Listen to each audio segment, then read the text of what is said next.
Hi, everyone. It's Reverend Laurie with Unity of Ocala, coming to you in the second week of January, this brand new year. And what a week it's been. My goodness. Following what a year it's been. One of the most dramatic years in my history, perhaps in history. And it will be embedded in our memories and in ourselves for many, many, many generations to come, and in the books written, the history books and others. And so I always ask myself in times like this, now what? What am I to do? What is mine to do? As a lifelong student, a lifelong learner, not just a keeper and reader of books, but a lover of books and of understanding and learning, I always set the intention each year to allow my spirituality to go a little deeper, allow my mind to open a little wider, allow my inner ears to hear a little higher. And so with that, I use all of my spiritual tools in my toolkit to help me do that from all the great religions around the globe. One of the best books I was ever advised to read by my mentor in undergraduate school was one written by Thomas Merton. And it is called, I still have it in my Kindle library, A Religion of One's Own. And that was such an incredible, freeing read for me because all my life I have been jumping first from one Christian church to another Christian church to another Christian church. Nothing seemed to fit my style of celebration of God, my definition of God, my understanding of God.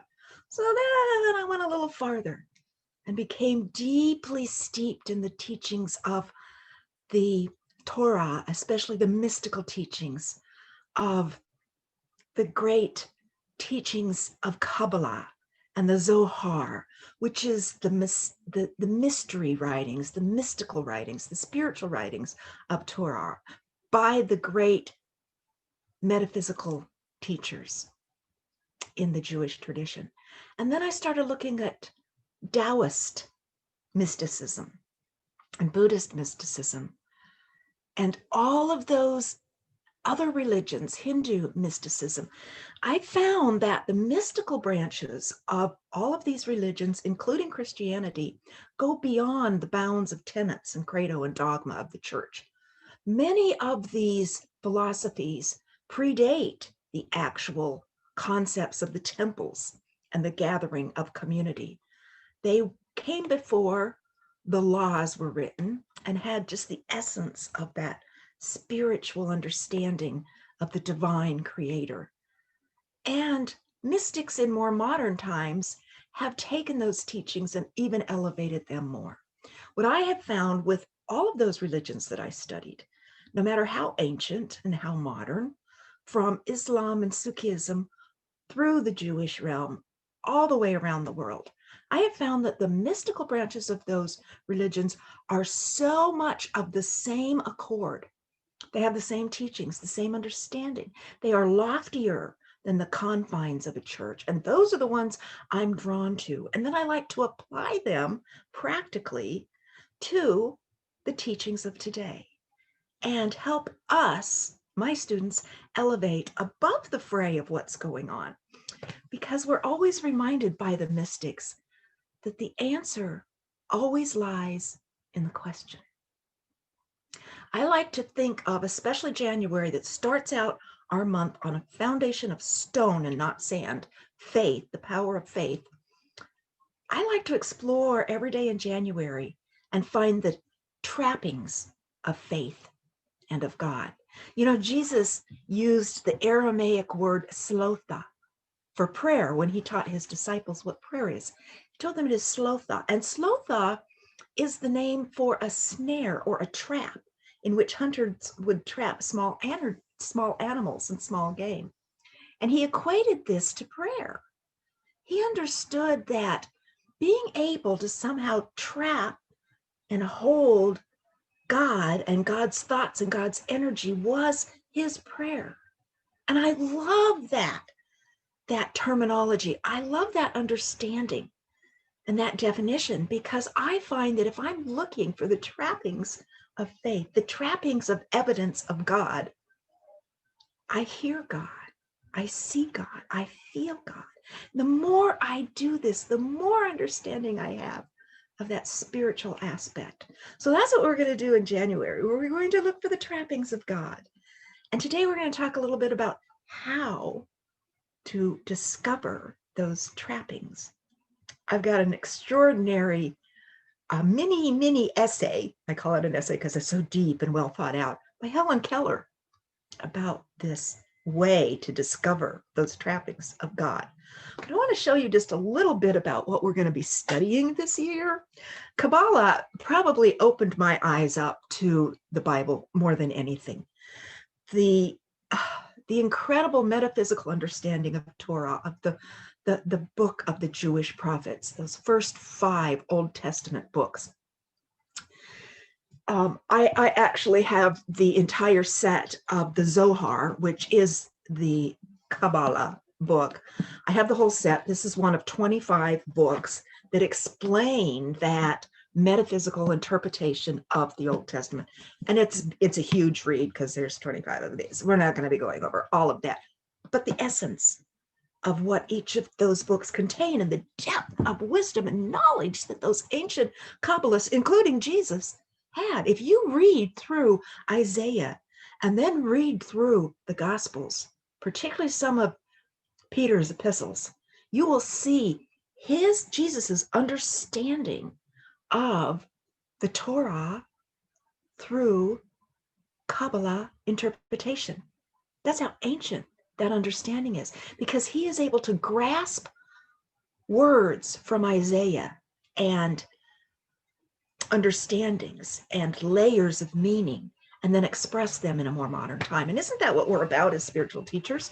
To express those teachings of the ancient sages and prophets into modern literature. That's why I got hung up with Christianity on its face, especially those who consider the Bible as the infallible word of God. Well, that's silly because it contradicts itself. And the Americanized interpreted versions do little justice to the actual words. But those mystical branches go beyond that. They do not stay stagnant, that this will never change. This is the way it's always going to be. It can never change. Well, evolution changes the mind, correct? So a few of the books we're going to be looking or perusing through, the work of the Hindu and Buddhism, which will go into the Upanishads, and other great works of Buddhism. We're also going to look over the Tao Te Ching, which is so closely related to Buddha's teachings, and what that means to be in the Tao, to follow the Tao. It's a lot like following the teachings of Jesus. The I Ching, the same. We're going to do some of our old favorites, Romancing the Ordinary, month by month, with Sarah Van Brethnot. And this is one I'm going to start with, especially in February as we go through the month of love. This is The Power of Kabbalah. And it's really a Reader's Digest version of what the essence of this mystical branch of Judaism is, which predated Christianity. I'm going to just read you some of those areas that are so standard to all of the great traditions. And then this is going to be our little guide to the Zohar, which this is a great little book of stories and meditations to awaken the heart in us. And isn't that what is needed right now more than anything? I mean, we have just come off of a nasty roller coaster. So many of us didn't survive and walked on to our next assignment. And I pray that they are with us, guiding us into this year, guiding us with a higher vision, a higher mindset, a broader mind, a bigger heart of understanding. There are so many people hurt right now, and it is why our country is divided. There is not enough listening and caring. And even those that did the unthinkable this week, they're lost. They're scared. They're filled with despair. We have to get that. We have to understand that. And how do we do that? We have to have God's help. We have to listen with a higher ear power. We have to see with a clearer, farther vision. We have to feel with something intangible beyond our human ego and solid manifestation. We have to listen for God because God is here. And it is in the darkest moments that we can realize the greatest and brightest light. We are on a verge of a spiritual evolution that is palpable right now. I'm excited. I'm devastated by what we've all felt and the grief and the result of such frustration that happens when people are suppressed, and not given an opportunity to be heard, not given the same equal treatment to have a good life. And they feel robbed and beaten down. That's time that we need to call on our higher angels, those within our hearts, those that have gone on, our guides. So this week, I'm going to encourage you to look for the trappings. Think of the word slotha and begin to trap those little thoughts you have, those little sparks that you have that are God winks. And pay attention to them, write that down, and then let's talk about them. So next week, we're going to just start previewing this a little bit, but I want to just share with you before I finished with the divine Ms. Keller's life.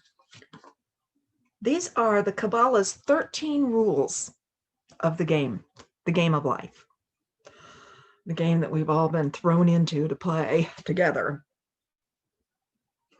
as we create a world that works for everyone and a religion that fits for us. Just take these on to think about.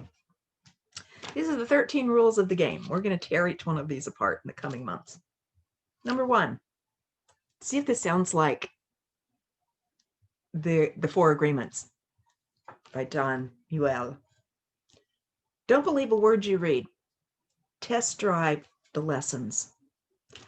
That's so Charles Fillmore. He would say to his students, I love challenges. Challenge me, challenge me, challenge me. Do not believe it. Try it. You try it. And if you present me with different information tomorrow that evolves and expands my way of thinking, I will change my mind. Do not believe a word. Test drive these lessons. 2 basic realities exist. This is so Buddhist. Our 1% world of darkness and the 99% realm of light. 2 basic realities. 1% darkness, 99% light. I'm jumping into the 99%. Just the opposite of what we're experiencing, right? Everything that a human being truly desires from life is spiritual light. We think it is that better job. It is not. It is the comfort that that job may offer. We think if we had a certain figure in our bank account, that is what we want. We feel that that security would bring us the comfort. But it is the light of God, the comfort of God, the security of God, the faith of God. That is what we are seeking. The purpose, this is the rules of the game number 4. The purpose of life is spiritual transformation from a reactive being to a proactive being. That means moving from being reactive to proactive. Oh, yeah, this might hurt a little. In the moment of our transformation, and it might happen in the blink of an eye by not reacting, we'll find out. We make contact with that 99%. Think about that. In that moment of taking a breath, looking for the trapping, not reacting, we get a glimpse of that 99%, that light.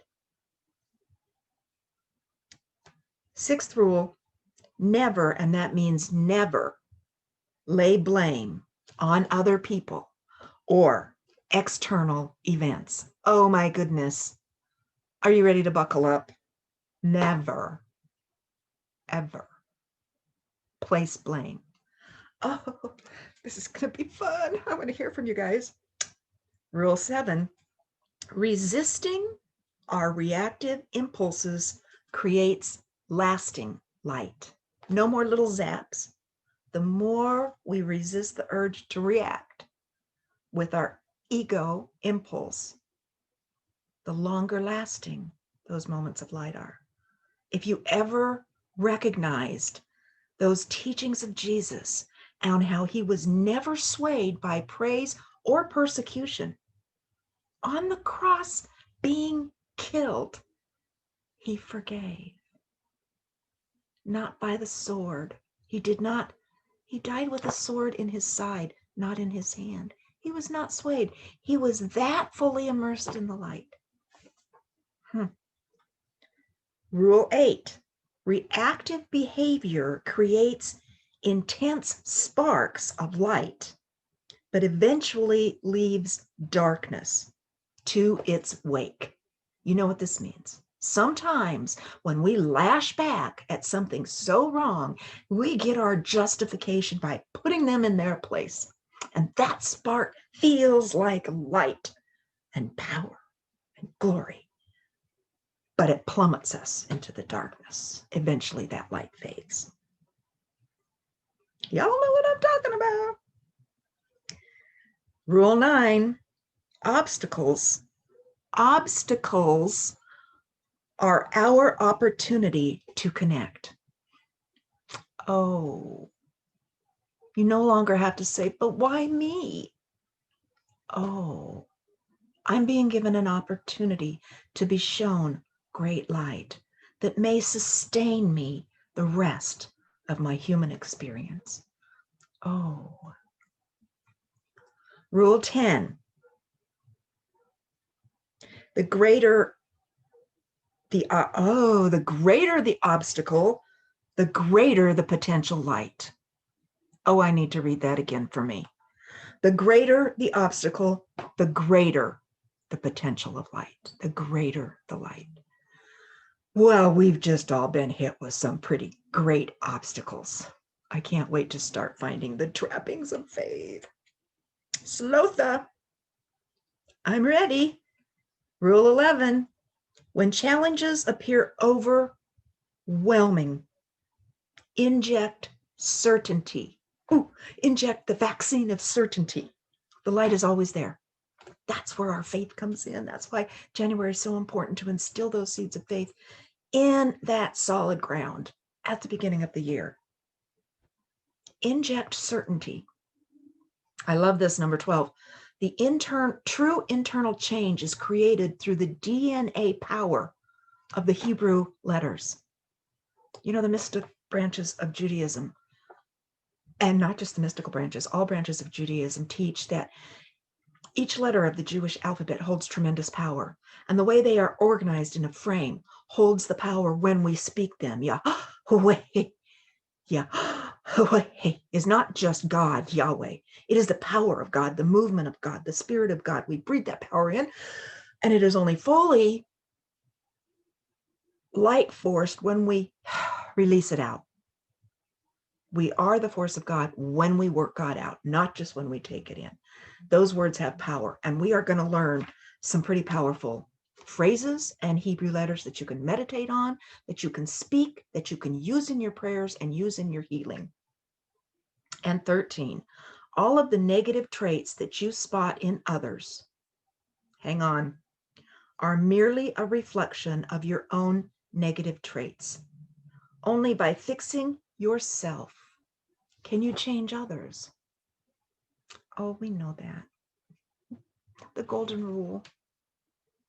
And finally, ultimately, love thy neighbor as thyself. All the rest is mere commentary. Finding the trappings of God.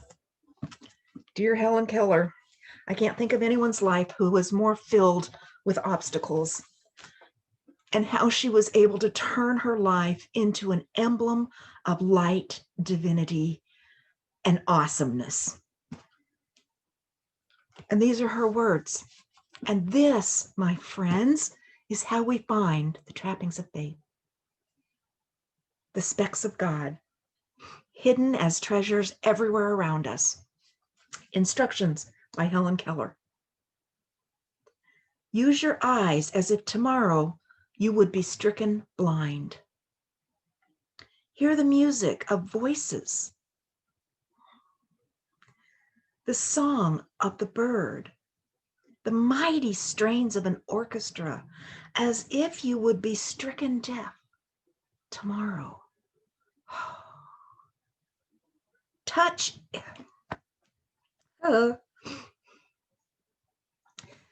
each object as if tomorrow your tactile sense would fail. Smell the perfume of the flowers. Taste